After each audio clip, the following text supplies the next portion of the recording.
while. Yes, it is. Don't worry though, it's all good stuff. Um, but I think this is good enough time to start talk about some upcoming events at Square Books. My name is Caitlin, and I work at Square Books in Oxford, Mississippi. Thank you all for joining us. So we're here, gathered here this evening to talk about Everyone Knows Your Mother is a Witch by Rivka Galchen. She's joined in conversation with, still never sure, Alexandra Kleeman. But before I hand it off to them, I wanted to talk about a few upcoming events that we have. So let's get that out of the way. So tomorrow, June 15th at 6 p.m., we're doing our first hybrid event. So it'll be in person and online. We'll meet you where you are. This is for Curtis Wilkie in his newest book, When Evil Lived in Laurel, The White Knights and the Murder of Vernon Dahmer. It is the inside story of a FBI informant who helped to bring down the KKK organization responsible for a brutal civil rights era killing in 1966 in Laurel, Mississippi. If you are going to come in person, please keep in mind that there is limited occupancy and socially distanced seating at Off Square Books. Masks are recommended. If you haven't been vaccinated, they are required. If you're not ready to join the masses, no worries. You can register on Zoom or tune in on Facebook Live. Then Wednesday, June 16th at 5:30 on Zoom, we will be welcoming Chris Offutt for his new book, The Killing Hills, and he'll be joined in conversation with Patton Oswalt. Yes, that Patton Oswalt. Publishers Weekly calls it a brooding and bloody country noir. So if that's your bag, I hope it is, because it's great. That's Wednesday, June 16th at 5:30. Last one, Wednesday, June 23rd at 5:30. All of this is Central Time. Crossroads Book Group returns. We'll be hosting co-authors Orville Vernon Burton and Armin Derfner to discuss justice deferred, race, and the Supreme Court. And they'll be joined by the University of Mississippi Law School professor and wonderful friend of Square Books, Barbara Phillips. And this month, if you enter the coupon code Crossroads on our website, you'll get 15% off Justice Deferred. Enough about them. I would like to introduce you to Rivka and Alex. A little more about Rivka. Rivka Galchen received her MD from Mount Sinai School of Medicine, having spent a year in South America working on public health issues. Galchen completed her MFA at Columbia University, where she was a Robert Bingham Fellow. Her essay on the many worlds interpretation of quantum mechanics was published in The Believer, and she is the recipient of the 2006 Rhoda Jaffe Foundation Writers Award. Galchen lives in New York City, and she is also the author of the novel Atmospheric Disturbances. Alexandra Kleeman is the author of Intimations, a short story collection, and the novel You Too Can Have a Body Like Mine, which was a New York Times editor's choice. Her fiction has been published in The New Yorker, The Paris Review, Zoetrope, Conjunctions, and Guernica, among other publications, and her writing has appeared in Harper's, the New York Times Magazine, Vogue, Tin House, and Plus One, and The Guardian.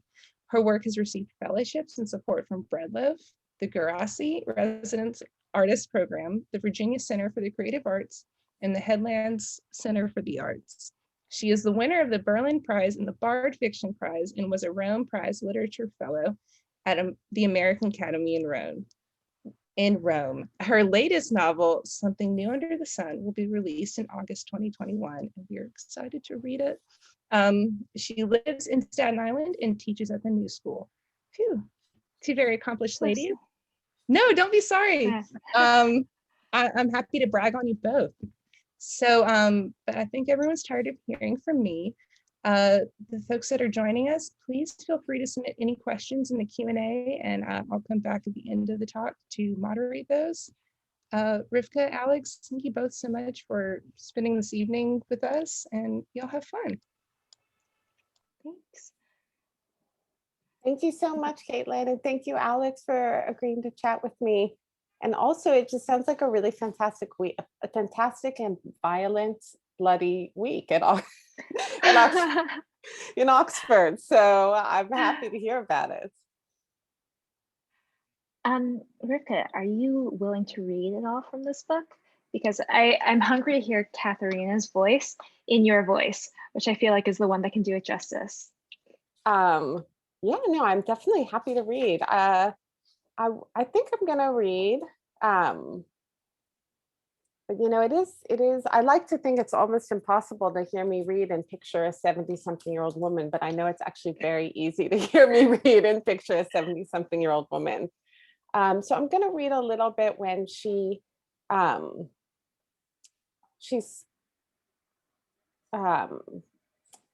let's see. I usually read a testimony, so you've slightly caught me off guard, but I will read her voice. So I am going to read a little bit when she has sort of fled town and is a little bit ill from the journey and is in her the care of her daughter-in-law. So let's see. How many days did I lie there, shivering and confused? I didn't make it to church. Christoph headed back to Leonberg. I almost never get sick. I've had lice, but that's different. When I'm sick, I tell myself, chamomile, that's her cow, needs to see my face. I make it down the stairs. I scratch her chin and also pet her nose. If the size of eyes is indicative of the size of souls, as maybe Paracelsus says, someone says it, why isn't there more praise of cows? She likes to lean her head against my neck. I have never wished that she could speak because we understand each other. I mentioned another thing about cows. They don't cry. They mourn, they make lowing noises. And if they have an infection, then their eyes will water. But they don't put on a show of their emotions, but instead keep them to themselves, to whom they belong. I'm off track. I was still sick and fevered in bed. I heard the chit-chat of a young girl, like birdsong. That cheered me. Probably that was Hans and Susanna's Maruschel. Surely it was. I hadn't yet met the child. Susanna was keeping the girl away from me, which was fair enough. We didn't know how long or dangerous my illness was. Yet Susanna cared for me. She brought me a hard-boiled egg. She offered to read to me. Hans didn't consider Susanna's literacy a point in her favor when they married. She didn't force it upon his notice, but she was not ashamed of her learning. When she had time, she read to me from a story that was familiar in essence, but whose details were strange. A young man had killed his mother. But this was backstory and somehow beside the point. The real problem was the young man's pursuit by three furious young women, whose appearance Susanna could tell me little of. She said the story didn't say what the man looked like either. I asked her, why couldn't she tell me anyway? It's not as if she were reading from the Bible, and there was room for her to add to the story from her own experiences. But I've never had the experience of being a young man pursued by three angry women, she said. I told her she was being too by the book. She closed the book and set to leave. I'm capable of saying I'm wrong and apologizing. Susanna's reading was taking my mind away from feeling so unwell. I was enjoying it. I asked her to go on. I did add that I was nearly certain that what no one would say was the young man had obviously made one or two or three young women quick with child and now had completely abandoned them in their troubles. That was always the story, really, if you cleared the brambles away. Okay, Susanna said, but it doesn't say anything like that here. But we know, don't we? We know how likely that is. Susanna returned to reading. The three very angry young women nearly killed the young man. The man had a difficult and foreign name that never stayed in my head. The women caught up to him. They were right on the point of tearing him limb from limb. They planned to scatter his body parts and let them be eaten by crows. That was very interesting. Susanna thought so too.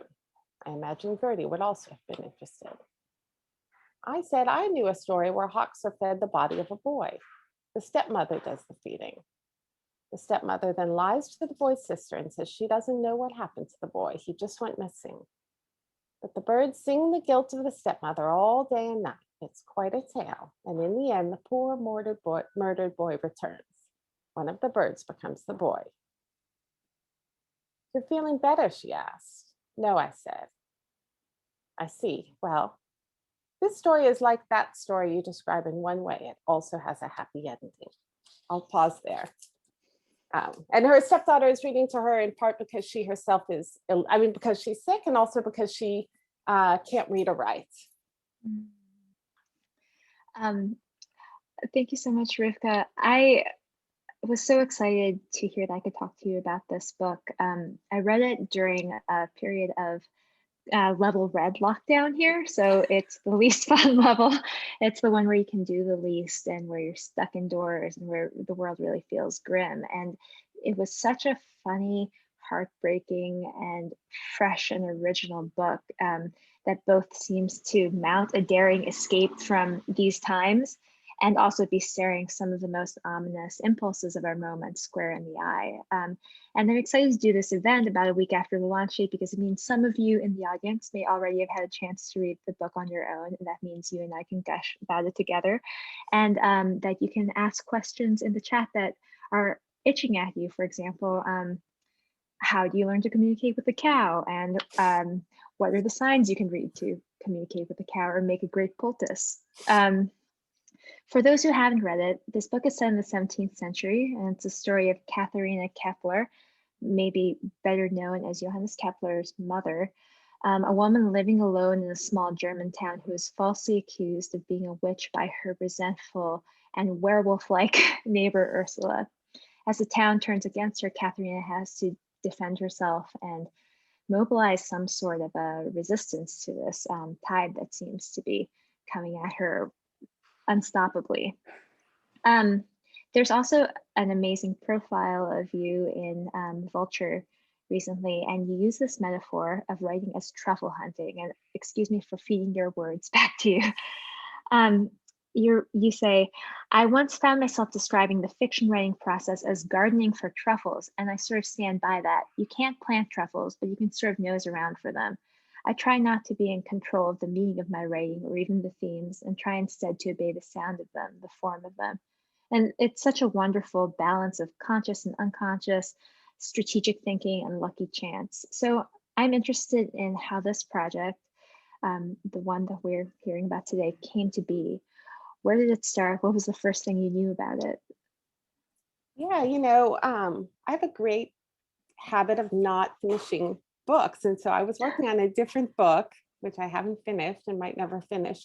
But at the same time, like a lot of people, reading is a pleasure and a joy and a place to learn, but also almost like a stress management tool. And so part of my stress management had been the reading about basically biographies of scientists. And I think that I didn't really know why they seemed like the best kind of reading or what held my attention more than anything else. But in retrospect, I thought, it's sort of wonderful to get not like a moment of crisis, but sort of then the moment after, and then the next crisis. And a lot of these scientists, because they are involved in the pursuit of truth, are kind of maybe more than other people bullied by history and politics, often jailed, often executed, often banned in one way or another. So I sometimes think, maybe it was a way of reading about politics without reading about politics, and a way of reading about power without reading about power. And I really wanted to read about Johannes Kepler, partially because a friend had named their child Kepler. I thought it was a really great name. And also, we know so much about Galileo, but and we know a lot about Copernicus, but somehow we don't know as much about Kepler. And he's sort of the third star of stargazers. And there was almost nothing available in the English language about Kepler, except for kind of, slim little, almost children's books about Kepler. So I settled, like the only thing I could find was a wonderful book, but I didn't know it was wonderful. A book called The Astronomer and the Witch. It's a nonfiction book by the scholar Rivka Galchen. And it isn't really about Kepler. It's about Kepler's mother and the witch trial she faced. So it's also, of course, about that moment in science, that moment in history. I just sort of bought it on a whim because the only biography, the important biographies were in German. I just bought it on a whim, and when I read about her story, I was just thunderstruck. I was completely seized. It seemed like the only interesting thing in the world. And I sort of dropped everything just to learn more about her. And as you use that phrase, that she was falsely accused of being a witch, and she was falsely accused of being a witch. But one thing I love is, as I was reading the nonfiction account, there was a little part of me reading the book in the way we usually read books, which is with a sense of suspense. And the suspense for me was, is she a witch or not? Like, I sort of thought, as I sort of made my way through the book, that I would find out. And just recognizing that feeling, even inside my 21st century self, that I was kind of, open to the evidence against her, whatever it might be. So that was kind of how the book came about. It just intruded and stole my attention. And I love to read. I sometimes think I'm a reader and not a writer. It's like a little, I don't know if it's an anxiety or something I'm proud of. Maybe it's both, but it was a book that the process of writing involved so much reading. So I loved that. I mean, I think it's interesting too that I had to say falsely accused. It's as though I'm taking the accusation seriously. But I think what you point to rings true for a lot of kinds of writing. I think that we have the impulse to judge or to figure out like whether we think a voice, a character, a figure is really good or not. And actually, the thing that this book does that's so wonderful is at some point, I mean, I don't think that she's a witch, but I give up on asking that question, and I just spend time with this completely unique and completely funny, sharp, cantankerous character, without judgments, just accepting her as she is. And I think she really leaps off the page. She reminds me a little bit too of Dr. Leo Liebenstein from your first novel, sort of an intelligent, obsessive, a person who can't bend themselves to the contingencies and circumstances of their reality. So I'm wondering who you drew on or what you drew on to fill in the spaces in Katharina that didn't have a sort of historical basis. How did you make her so full? Yeah,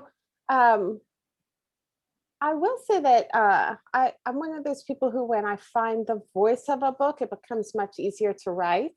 And I didn't actually have that much difficulty finding her voice, which made me nervous because obviously I've never been accused of being a witch. I didn't live 400 years ago. Like, there's so many ways in which we have nothing in common. But I knew a couple, she wasn't, the bare facts told quite a bit about her. So she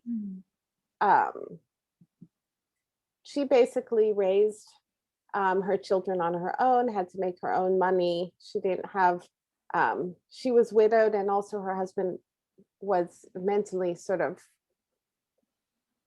for much of the time with them, sort of not well anyways. And she raised her children quite successfully. They all kind of elevated themselves in station, not just her famous child, but almost all of her children. And that's an unusual woman 400 years ago. And I did think to myself, she is the mother of Johannes Kepler, one of the kind of greatest mathematicians in history. And it seemed natural that I know this is like a truism about mathematicians, but I think it's a truism that's somewhat true. I think of that kind of personality of someone who's surprised, who kind of expects truth and reasoning to be consequential and persuasive. And it's often not that persuasive, as we know, and it's also not consequential in the way we think it might be. So I sort of thought of her as one of those people who has that oddness of being kind of surprised that people don't kind of yield before the force of reason and logic. And that makes her, actually awkward and make bad decisions and kind of judge situations poorly. So all of those things were coming together. I thought of her as someone who had that special charisma of the person who can't read the room very well, but is still obviously thoughtful and kind of has a lot going on. So that's where she came to from me. I mean, also, I guess from women, from various older women that I know, probably all those things came together. Yeah, I mean, this is probably not part of it, but I remember portraits of your daughter, Georgie, that I've seen from nonfiction, and of her fight and her stubbornness and her willingness sort of to push back against things. It's a book that makes you feel excited about the idea of pushing back, even if it's not guaranteed to result in any in the result that you want. Exactly. Yeah. But sometimes when reading, I had to remind myself to correct myself when I described the book to others as being told by Katharina, because her voice is so vivid and so present. But her story is always framed and filtered through the narration of her helpful neighbor, Simon, who is the one who can read and write and who transcribes her narrative. There's this one part, though, where Simon sort of breaks away and he starts talking on his own and expressing his own guilt and frustration and complicity in what's going on to her. And in some ways, it's the most relatable part of it. It's the part that makes you feel like, what am I complicit in? What have I allowed to happen? And he, you say in the afterword, is a character that you've created to inhabit this text. So where did Simon come from, and what made you feel like you needed a Simon in this book? Yeah. It's an interesting question and fun to think about. Yeah, I mean, Katharina is the presence in the book, but Simon, I guess, is the character that I myself felt that I entered the book through more in the sense on many levels. So one was that actually in the historical record, women were not allowed to represent themselves in court. They needed to have a male who would do that, and for reasons that it's not totally clear, and you have to deduce, it's not her children who represent her in court. It is there is a neighbor, and there's a moment in the historical record where the neighbor asks to be basically excused from his position and sort of says, I'm quite old and I don't feel I can do this anymore. And that moment, that's all we really know. We knew nothing else about this person in history, and he had a different name than the one I use, because I didn't want to be unfair to the man in history. But it just leapt at me, and I just thought, well, what a noble and courageous person, willing to associate with someone who's been accused, because you incur a lot of personal danger for associating with someone who's even has kind of the sense of possibly being a witch. And at the same time, I thought, I wonder if this was a moment of not being able to tolerate that anymore and not being able to take the difficulty of it. And I sort of, I sort of feel like, the news makes everyone our neighbor. We can see a lot of tragedy, a lot of suffering, and it's not really happening. It's generally not happening. We're not generally that person. And it's comforting to think, okay, well, we're a witness. Being a witness is an ethical stance, but that feels quite insufficient. And so I was kind of interested in that voice of like, how is there any good way to be when someone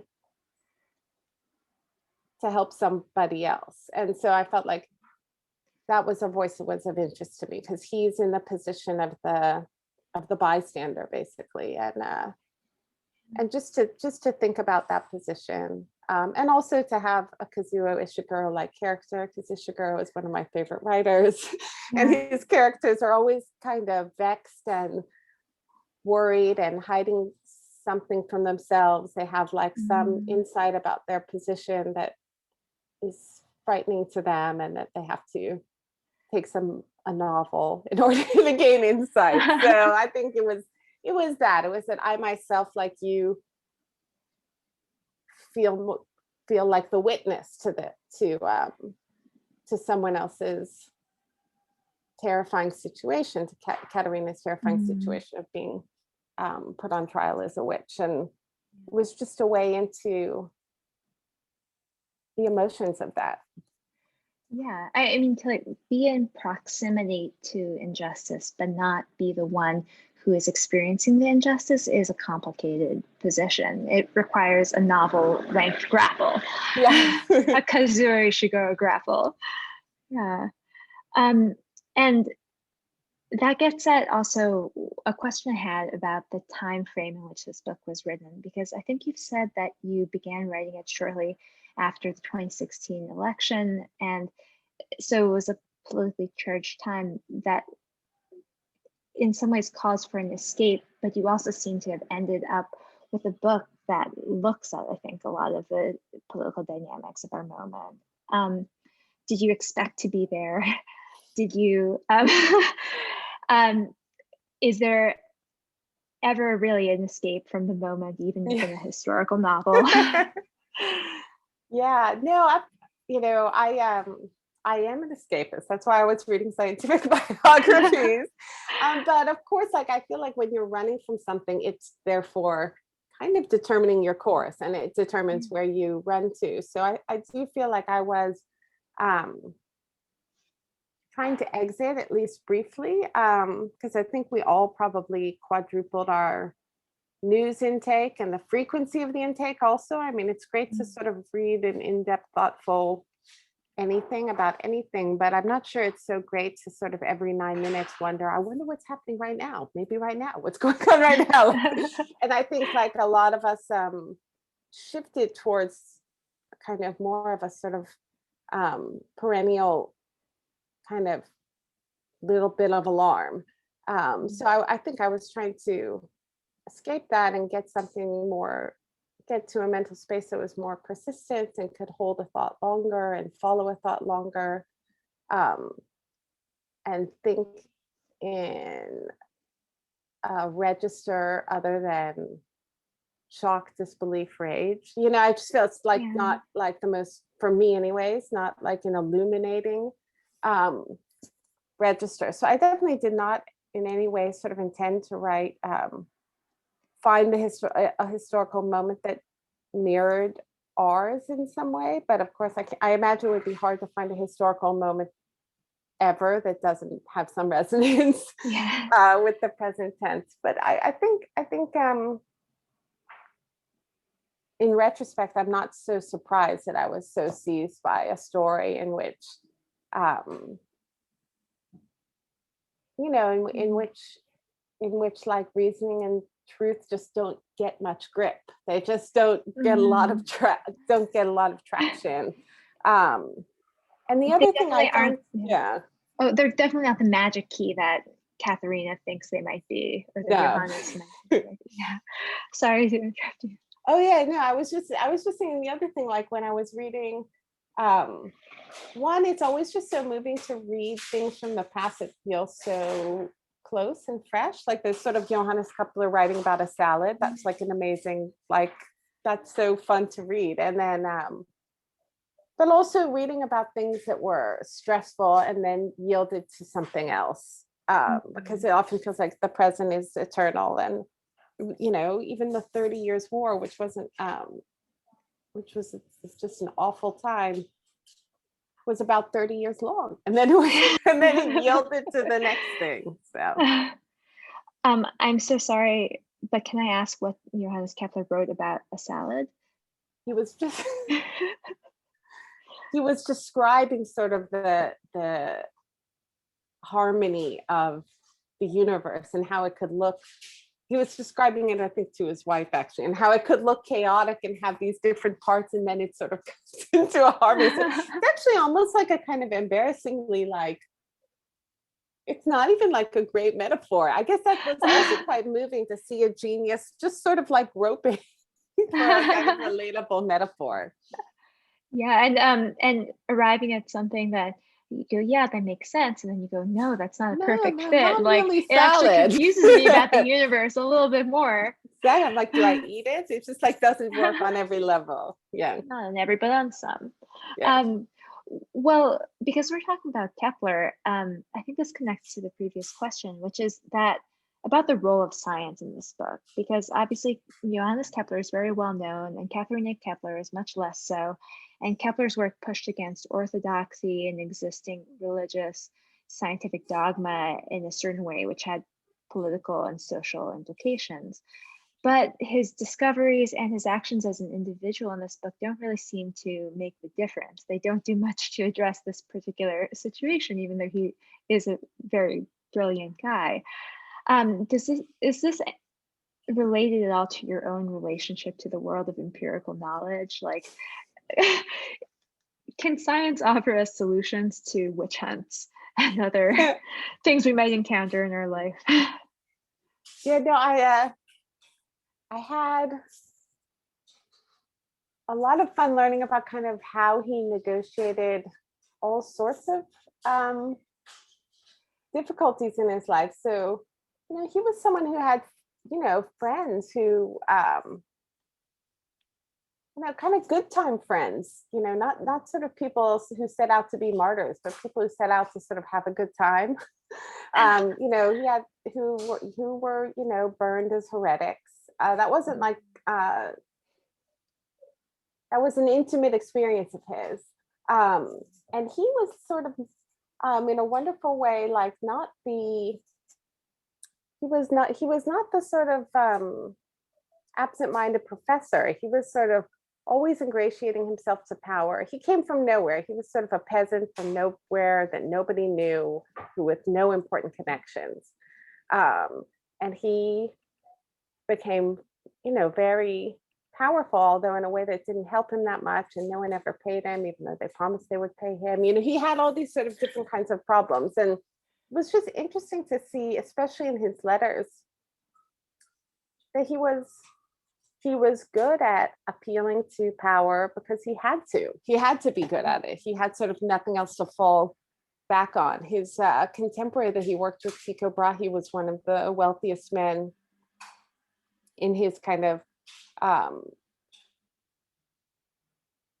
community, and he married a lower class woman and kept a moose and a midget as companions, and no one could say anything because he financed all of his own work and he didn't need to ingratiate himself to anybody. So, and Kepler was really good at kind of navigating problems and saying, well, I am a Lutheran, but I'm not so much of a Lutheran. And, he's sort of like, was always kind of trying to sort of squeak through. And he was actually sort of hired by a Catholic emperor, which is impressive, and things like this. So yeah. It was interesting to see that, because, and yet still see how he is helpful to his mother, but also not, because he's kind of the good fortune that brings her the evil eye. He's the kid from town who sort of who had a kind of rise that seems inexplicable to others, and means that a good number of the people in town find that kind of suspicious. So that seeing the way that he both was good at kind of trying to intervene and help and use his power, but also was himself the magnet for envy and fantasies that like a lot of wealth was to be had, but there really wasn't a lot of wealth to be had. So it was interesting to see him in both those ways. Now, as to whether science can save his mother or any of us, that's a deeper question I don't really feel I can reflect on. Yeah. But I think you're pointing to, like, this book is extremely clear-eyed about how power works, even if the characters themselves aren't always as aware as you'd wish them to be about how their actions and decisions move them around within the powerscape of this world. And it really made me think a lot and reflect a lot on how we care for people who are marginalized and who have less access to power than you or I do. And I think that's one of the things I really took away from this book about reflecting on your own position and figuring out whether you're going to be the townsperson who sort of exempts himself from helping Katharina or speaking up for what really happened to them, what they really saw, or the one who, does the stubborn and sometimes unwise thing of standing with her and writing down her accounts. I know that we are at a point where we could get some questions in. If anyone has any questions, put them into the Q&A or put them into the chat. And in the meantime, I do have one. Because I was just wondering if you could speak a little on how your research for doing a historical novel or doing a novel in general is different from the research you do for your nonfiction articles, which are tremendously rigorously reported and beautifully detailed, while we wait for a question to come in. Yeah. The research for this was really fun, and sort of you alluded to the way that something about the way fiction grows is a little bit maybe slightly more on the unconscious side. And I had a kind of wonderfully chaotic kind of research pattern of just following my interests. So I sort of started with that nonfiction book, which had, of course, references, that a lot of references you could follow out. So that was like definitely the starting point. But then also, even though it was 100 years earlier, I thought, well, I'd like to finally learn a lot more about Martin Luther and read a few Martin Luther biographies. And then I'd like to learn more about sort of like gardening at that time period. And so I sort of just like followed those things, just things that seemed like they would be important to the characters and on her mind, because I almost thought, well, these people are not situating themselves in history the way that I would situate them in history. So I wanted to follow more sort of what was on their mind, what books were available to them, what stories were told at that time, whether there was a lot of music or a little music, what was sort of respectable, what wasn't respectable. It was just sort of fun. I tried to approach the research with a sense of fun, because I knew I wasn't going to become a PhD in the sort of the period, but I sort of wanted to feel like I was surrounded by the details of the period. And is it different? Was this book different in the paths that you took and the turns that you took than your previous novel, where you were probably researching Capgras syndrome and things like that? Yeah, I mean, I think the books are quite different from each other, but I feel like the way that I worked was quite similar, which was like a sensitivity to, oh, the velocity needs to increase, or things need to slow down, or there has to be a tonal shift, or there needs to be an intrusion and from an unexpected other source. So I sort of feel like I almost think of the writing process that way, almost like it's a piece of music, and I'm trying to obey the kind of shape and aesthetic patterns, as opposed to being in control of the meaning, because I sort of feel like all my sort of stupidest kind of op-ed thinking would take over if I was really like in control. No one thinks women should be persecuted as witches. I don't really need to say that or make an argument for it. No, I sort of feel like, and so I wanted to avoid like sliding into those things which my conscious mind might do, like, isn't this wrong or whatever, like that just seemed like a waste of energy. So I usually try and obey something emotional, and for me, I guess the emotion is processed in terms of shifts and shifts in color or speed. I love that. I think that we're going to, we have some questions, and would you like to step in? Yeah, sure. This conversation has been so great, which is why I think maybe folks are a little gun shy, because your questions are so good. But we do have a couple. So Mary would like to know what was one of the coolest or most interesting things that you learned in your research for the book? Yeah, that's a hard one actually, because Yeah. it was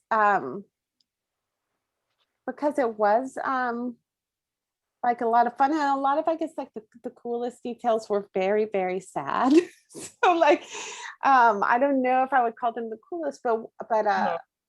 one thing that was interesting to me was kind of what women ended up in jail for, because it was quite different from what men ended up in jail for, what they ended up on trial for.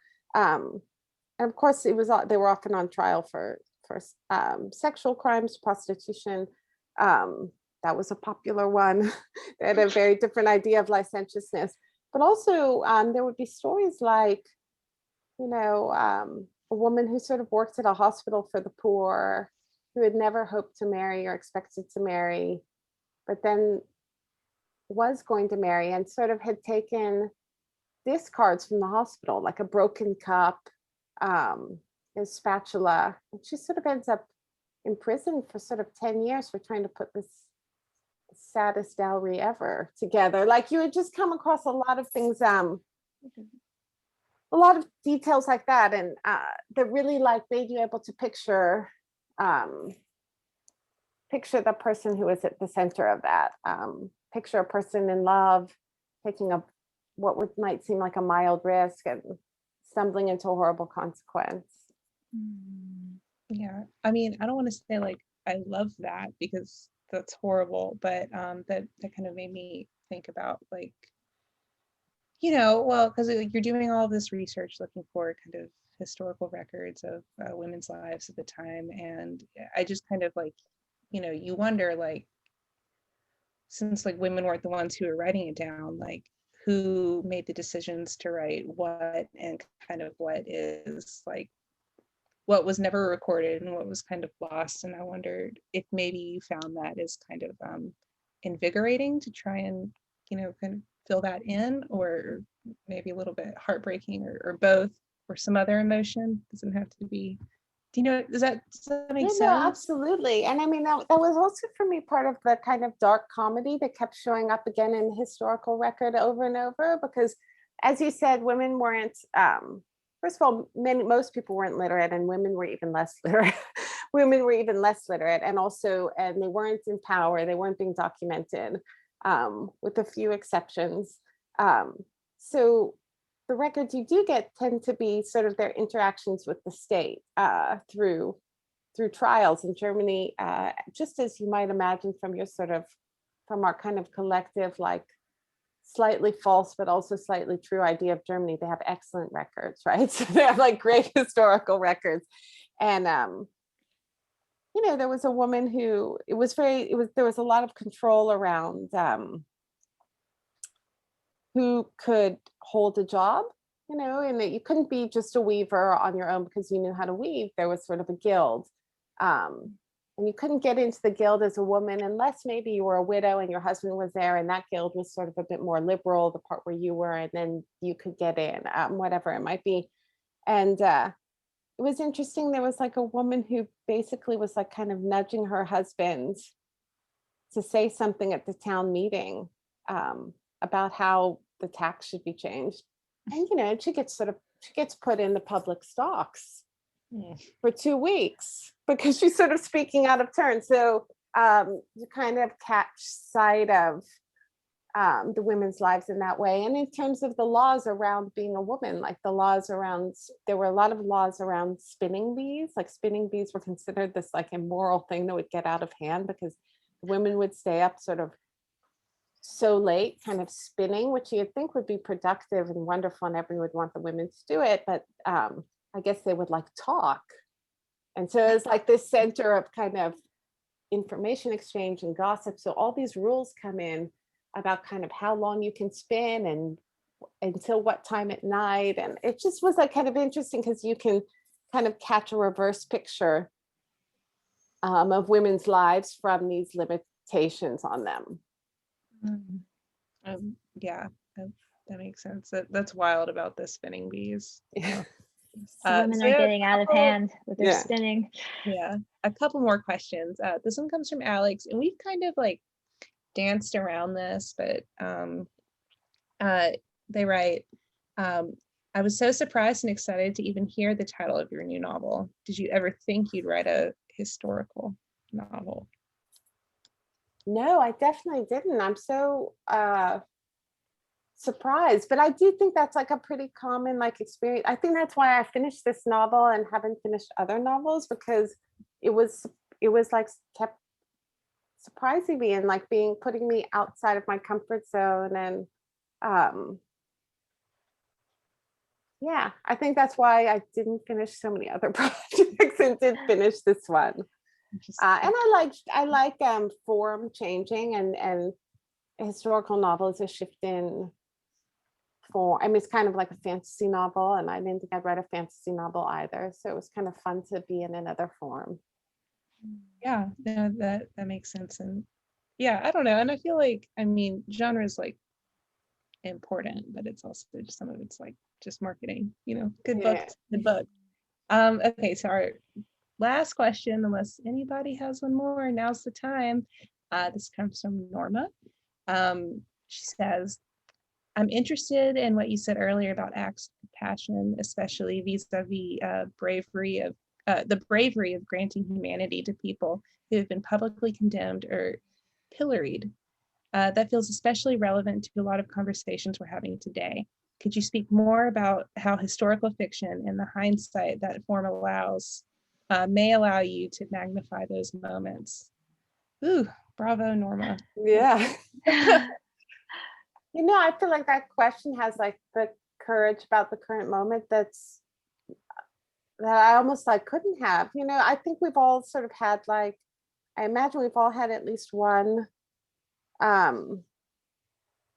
experience where somebody you care for becomes unacceptable in one way or another, in one setting or another. Maybe because of course we live in a world where people who are acceptable in room A are totally not acceptable in room B, and vice versa. And to just feel that I actually feel that was like one of the inciting emotions of the novel, although I sort of am hesitant to sort of even think about it. But I do feel like one of the inciting emotions that made Katerina very important to me was that I felt that someone I really cared for and didn't know how to help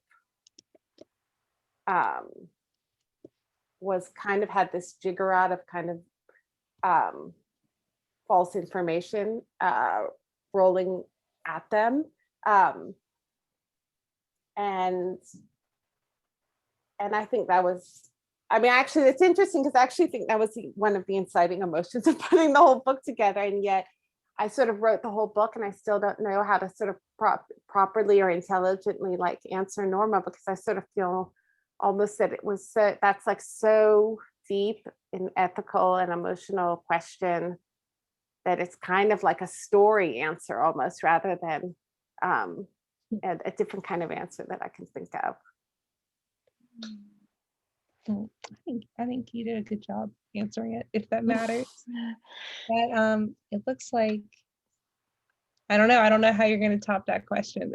So and I realized I kind of like buried the lead, and earlier I was trying to like decide which blurb to kind of pair it, because there are so many great ones, and I still can't choose. But I want to remind everybody that we have got it's a beautiful little signature, signed first editions, which is kind of a rarity in our COVID and immediately kind of eking out of COVID age. So we're so grateful for that. It's also a Square Books signed first edition pick, and we're so proud to send that to our book club members. But anyone can have a signed first edition. You're not paying a penny more for that signature. And I put the link in there several times. And guilt trip time. We can't have these events in person, online, hybrid, however you want to do them, without y'all's support. And everyone has been so wonderful. But I do hope you'll get this one. It's really wonderful, and I'm rambling. So maybe I'll pass it off to y'all to say goodnight, and we could finally let Alexandra go to sleep. She's joining us from Rome. It's very late there. So we're especially grateful that she stayed up to talk with us. Anything for this book, I stayed up real late to read as much of this book as I could the day I started it. And it is one of my favorite books ever. It is so funny. It offers such an escape. It teaches you some things about the 17th century that you can talk about with your historian friends. And I recommend it to every single person. Yeah, well, interesting at cocktail parties. Who doesn't like that? Thank you guys. It was so great to see your faces. And it was so great to meet you, Caitlin. You put a face on Square Books for me, which is like, as you were saying, like a legend. That's high praise. So thank you guys all, and good night, and thank you for staying up late, or thank you for sort of not going outside at 6 o'clock in the afternoon. Trust me, if you're in Mississippi, you don't want to be outside. It is so hot. But anyway, thank our attendees for joining us. But I think we'll wrap this up, and in the meantime, take care, happy reading, and see y'all soon. Okay. Bye guys. Bye. Bye.